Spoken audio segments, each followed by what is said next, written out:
नमस्कार।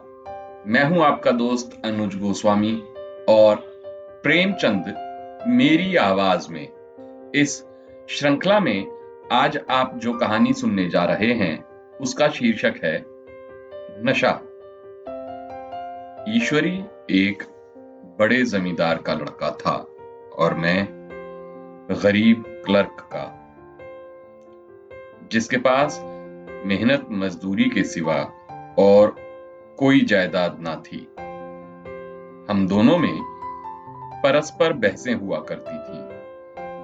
मैं जमींदार की बुराई करता, उन्हें हिंसक पशु और खून चूसने वाली जोंक और वृक्षों की चोटी पर फूलने वाले बंझा कहता। वो जमींदारों का पक्ष लेता, पर स्वभावतः उसका पहलू कुछ कमजोर हो जाता था, क्योंकि उसके पास जमींदारों के अनुकूल कोई दलील ना थी। ये कहना कि सभी मनुष्य बराबर नहीं होते, छोटे बड़े हमेशा होते रहते हैं और होते रहेंगे, लचर दलीलें थी। किसी मानुषीय या नैतिक नियम से इस व्यवस्था का औचित्य सिद्ध करना कठिन था। मैं इस वाद विवाद की गर्मा गर्मी में अक्सर तेज हो जाता और लगने वाली बातें कह जाता, लेकिन ईश्वरी हार कर भी मुस्कुराता रहता था। मैंने उसे कभी गर्म होते नहीं देखा। शायद इसका कारण यह था कि वो अपने पक्ष की कमजोरी जानता था, लेकिन उसके अंदर जमींदारों वाले सभी गुण दिखाई देते थे। जैसे नौकरों से वो सीधे मुंह बात न करता था। अमीरों में जो बेदर्दी और उद्दंडता होती है, उसका भी उसे प्रचुर भाग मिला था। नौकर ने बिस्तर लगाने में जरा भी देर की, दूध जरूरत से ज्यादा गर्म या ठंडा हुआ, साइकिल अच्छी तरह साफ ना हुई तो वो आपे से बाहर हो जाता। सुस्ती या बदतमीजी उसे जरा भी बर्दाश्त ना थी। पर दोस्तों से और विशेषकर मुझसे उसका व्यवहार सौहार्द और नम्रता भरा ही था। शायद उसकी जगह मैं होता तो मुझ में भी वही कठोरताएं पैदा हो जाती जो उसमें थी, क्योंकि मेरा लोक प्रेम सिद्धांतों पर नहीं था, निजी दशाओं पर टिका हुआ था। लेकिन वो मेरी जगह होकर भी शायद अमीर ही रहता, क्योंकि वो प्रकृति से ही विलासी और ऐश्वर्य प्रिय था। अब की दशहरे की छुट्टियों में मैंने निश्चय किया था कि घर ना जाऊंगा। मेरे पास किराए के लिए रुपए ना थे और ना मैं घर वालों को तकलीफ देना चाहता था। मैं जानता हूं वो मुझे जो कुछ देते हैं उनकी हैसियत से बहुत ज्यादा होता है। इसके साथ ही परीक्षा का भी ख्याल था। अभी बहुत कुछ पढ़ना बाकी था और घर जाकर कौन पढ़ता है।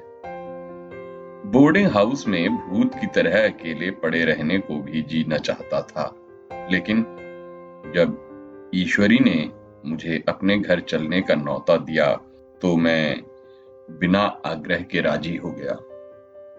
ईश्वरी के साथ परीक्षा की तैयारी खूब हो जाएगी। वो अमीर होकर भी मेहनती और ज़हीन है।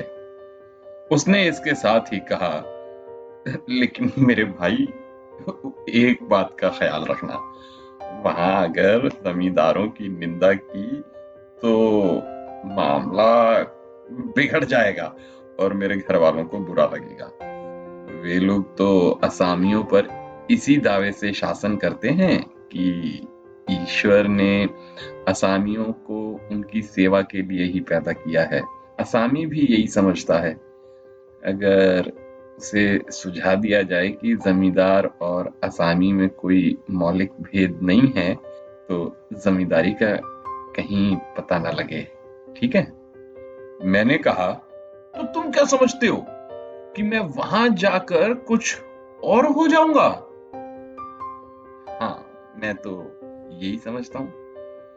तो तुम गलत समझते हो। ईश्वरी ने इसका कोई जवाब ना दिया।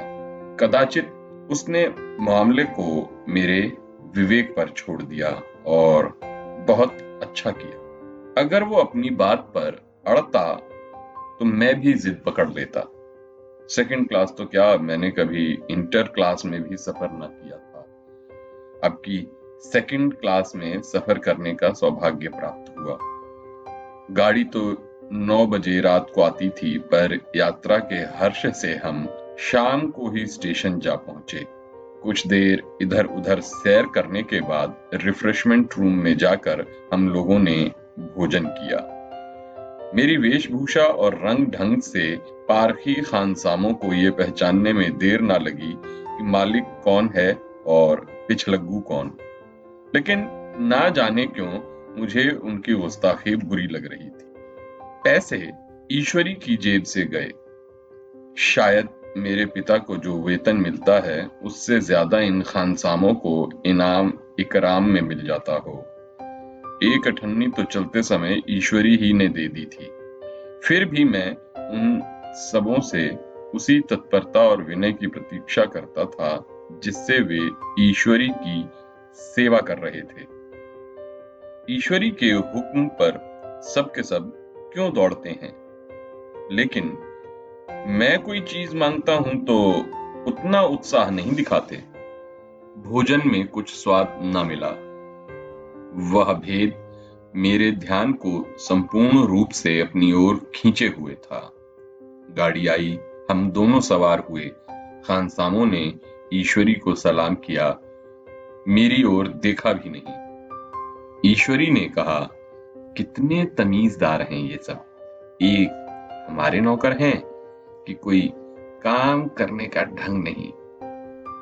मैंने खट्टे मन से कहा, इसी तरह तुम अपने नौकरों को भी 8 आने रोज इनाम दिया करो तो शायद इससे भी ज्यादा तमीजदार हो जाएं।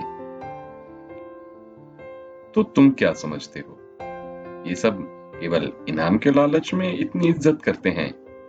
जी नहीं, तमीज और अदब इनके खून में है। गाड़ी चली। डाक थी, प्रयाग से चली तो प्रतापगढ़ जाकर रुकी। एक आदमी ने हमारा कमरा खोला। मैं तुरंत चिल्ला उठा, दूसरा दर्जा है, सेकंड क्लास है। उस मुसाफिर ने डब्बे के अंदर आकर मेरी ओर एक विचित्र उपेक्षा की दृष्टि से देखा और कहा, जी हां, सेवक इतना समझता है, और बीच वाली बर्थ पर बैठ गया। मुझे कितनी लज्जा आई, कह नहीं सकता। भोर होते होते हम लोग मुरादाबाद पहुंचे। स्टेशन पर कई आदमी हमारा स्वागत करने के लिए खड़े थे। 2 भद्र पुरुष थे, 5 बेगार। बेगारों ने हमारा लगेज उठाया। दोनों भद्र पुरुष पीछे पीछे चले। एक मुसलमान था, रियासत अली, दूसरा ब्राह्मण था, राम हरक। दोनों ने मेरी ओर अपरिचित नेत्रों से देखा, मानो कह रहे हों, तुम कौवे होकर हंस के साथ कैसे? रियासत अली ने ईश्वरी से पूछा, ये बाबू साहब क्या आपके साथ पढ़ते हैं? ईश्वरी ने जवाब दिया, हाँ, साथ पढ़ते भी हैं और साथ रहते भी हैं। यूं कहिए कि आप ही की बदौलत मैं इलाहाबाद में पड़ा हुआ हूं, नहीं तो कब का लखनऊ चला आया होता। अब की बार मैं इन्हें घसीट लाया। इनके घर से कई तार आ चुके थे, मगर मैंने इनकारी जवाब दिलवा दिए। आखिरी तार तो अर्जेंट था, जिसकी फीस 4 आने प्रति शब्द है। दोनों सज्जनों ने मेरी ओर चकित नेत्रों से देखा, आतंकित हो जाने की चेष्टा करते हुए जान पड़े। रियासत अली ने अर्धशंका के स्वर में कहा, लेकिन आप बड़े सादे लिबास में रहते हैं। ईश्वरी ने शंका का निवारण किया, महात्मा गांधी के भक्त हैं साहब, खद्दर के सिवा कुछ पहनते ही नहीं। पुराने सारे कपड़े जला डाले। यूं कहो कि राजा हैं, 2.5 लाख सालाना की रियासत है, पर आपकी मूरत देखो तो मालूम होता है कि अभी अनाथालय से पकड़े गए हों। राम हरख बोले, अमीरों का ऐसा स्वभाव बहुत कम देखने में आता है, कोई भाप नहीं सकता। रियासत अली ने समर्थन किया, आपने महाराज चांगली को देखा होता तो दांतों तले उंगली दबाते, एक गाढ़े की बंडी और चमरौधे जूते पहने बाजारों में घूमा करते थे। सुनते हैं एक बार बिहार में पकड़े गए थे।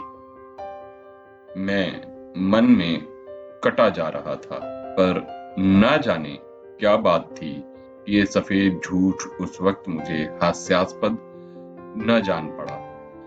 प्रत्येक वाक्य के साथ मानो मैं उस कल्पित वैभव के समीप आता जाता था।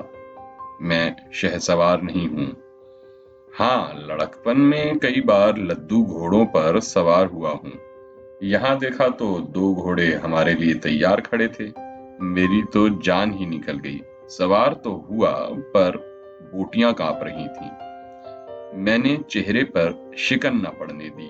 घोड़े को ईश्वरी के पीछे डाल दिया।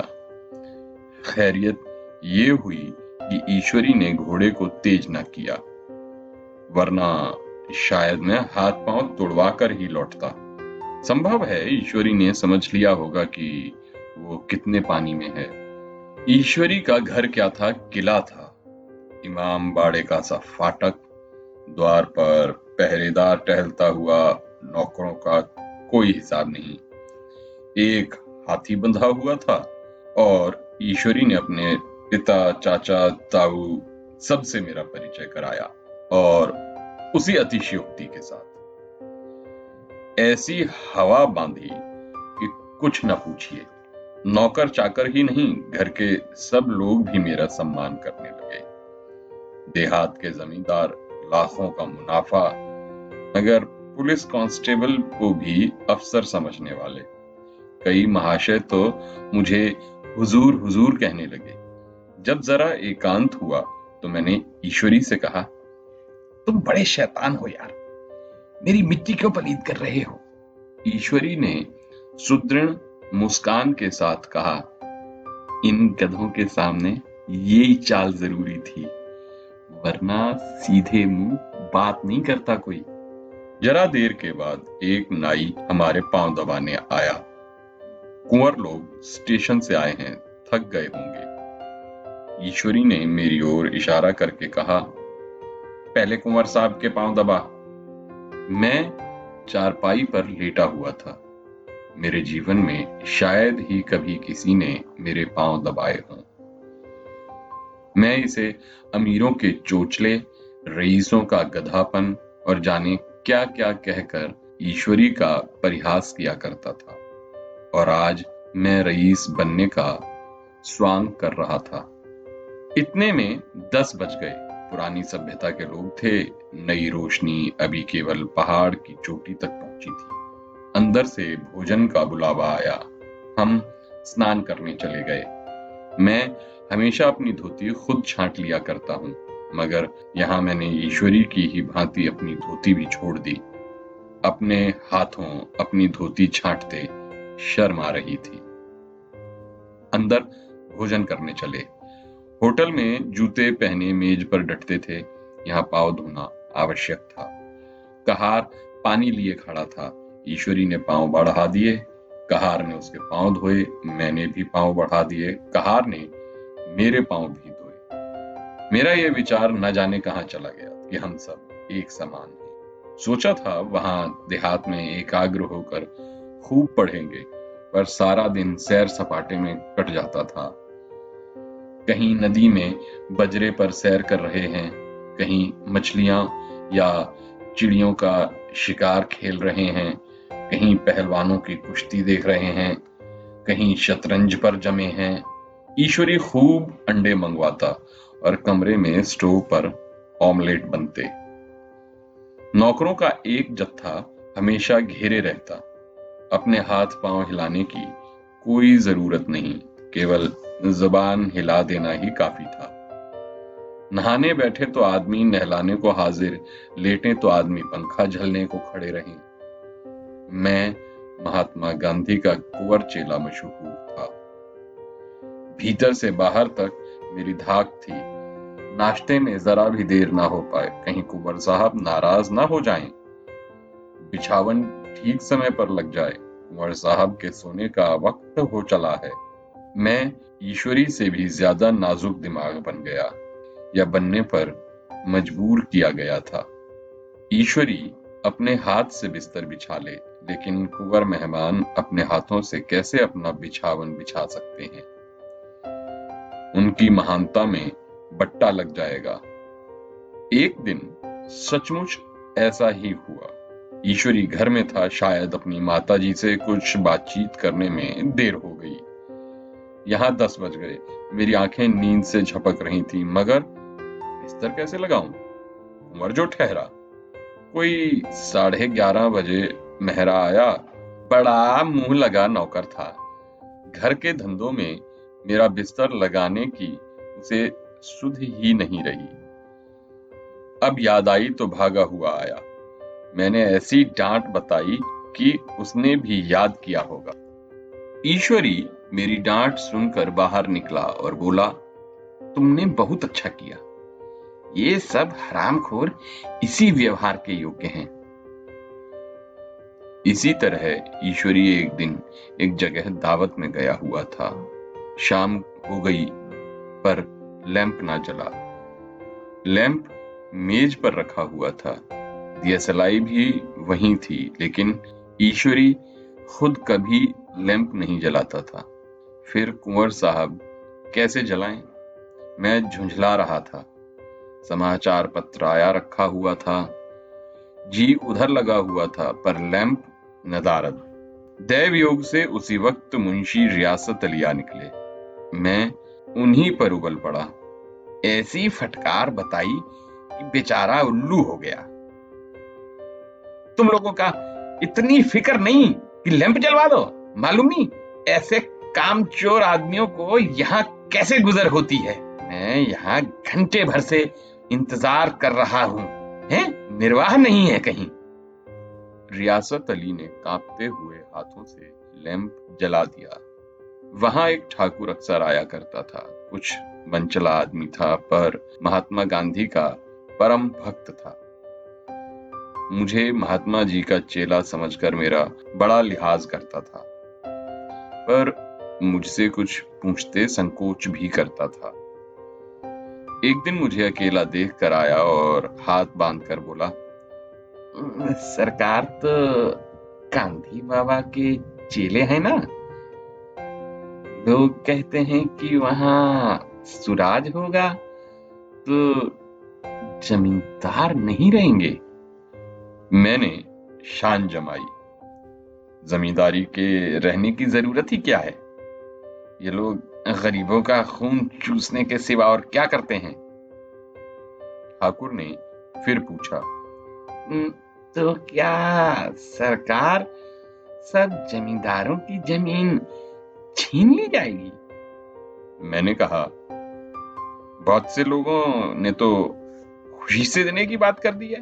लोग खुशी से ना देंगे तो उनकी जमीन छीननी ही पड़ेगी। हम लोग तो तैयार बैठे हुए हैं। ज्यों ही स्वराज्य हुआ, अपने सारे इलाके असामियों के नाम कर देंगे।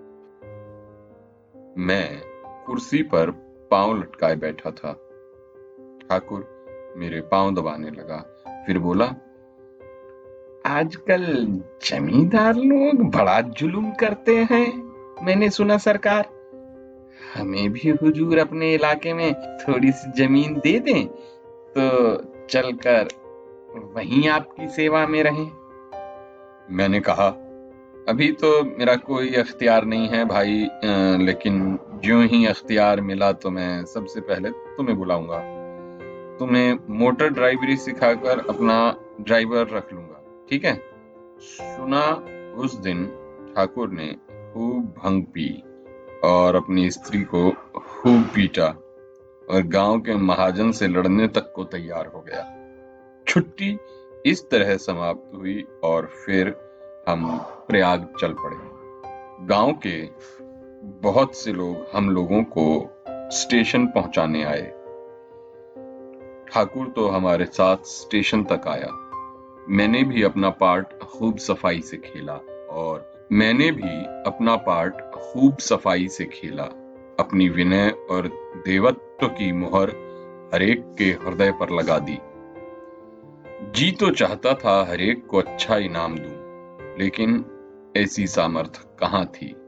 वापसी टिकट था ही, केवल गाड़ी में बैठना था। पर गाड़ी आई तो ठसाठस भरी हुई। दुर्गा पूजा की छुट्टियां बिताकर सभी लोग लौट रहे थे। सेकंड क्लास में तिल रखने की जगह नहीं। इंटर क्लास की हालत तो उससे भी बदतर। ये आखिरी गाड़ी थी, किसी तरह रुक न सकते थे। बड़ी मुश्किल से तीसरे दर्जे में जगह मिली। हमारे ऐश्वर्य ने वहां अपना रंग जमा लिया, मगर मुझे उसमें बैठना बुरा लग रहा था। आए थे आराम से, लेटे लेटे जा रहे हैं सिकुड़े हुए। पहलू बदलने की भी जगह नहीं। कई आदमी पढ़े लिखे भी थे, आपस में अंग्रेजी राज्य की तारीफ करे जा रहे थे। एक महाशय बोले, ऐसा न्याय तो किसी राज्य में देखा नहीं। छोटे बड़े सब बराबर। राजा भी किसी पर अन्याय करे तो अदालत उसकी भी गर्दन दबा देती है। दूसरे सज्जन ने समर्थन किया, अरे साहब, आप खुद बादशाह पर दावा कर सकते हैं। एक आदमी जिसकी पीठ पर बड़ा सा गट्ठर बंधा था, कलकत्ते जा रहा था। कहीं गठरी रखने की जगह ना मिली थी, पीठ पर बांधे हुए था। इससे बेचैन होकर बार बार द्वार पर खड़ा हो जाता था। मैं द्वार के पास ही बैठा हुआ था। उसका बार बार आकर मेरे मुंह को अपनी गठरी से रगड़ना मुझे बहुत बुरा लग रहा था। एक तो हवा यूं ही कम थी, दूसरे उस गंवार का आकर मेरे मुंह पर खड़ा हो जाना मानो मेरा गला दबाना था। मैं कुछ देर तक जब्त किए बैठा रहा। एकाएक मुझे क्रोध आ गया। मैंने उसे पकड़कर ढकेल दिया और 2 तमाचे जोर जोर से लगाए। उसने आंखें निकाल कर कहा, क्यों मारते हो बाबूजी? हमने भी किराया दिया है। मैंने उठकर 2-3 तमाचे और जड़ दिए। गाड़ी में तूफान आ गया। चारों ओर से मुझ पर बौछार पड़ने लगी। इतने नाजुक मिजाज हो तो पहले दर्जे में क्यों नहीं बैठे? कोई बड़ा आदमी होगा तो अपने घर का होगा। क्या कसूर किया था बेचारे? गाड़ी में सांस लेने की जगह नहीं। खिड़की पर जरा सांस लेने को खड़ा हो गया तो उस पर इतना क्रोध? अमीर होकर क्या आदमी अपनी इंसानियत बिल्कुल खो देता है? ये भी अंग्रेजी राज है जिसके आप गुण गा रहे थे। एक ग्रामीण बोला, दफ्तरन मां घुस पावत नहीं, उस पर इत्ता मिजाज।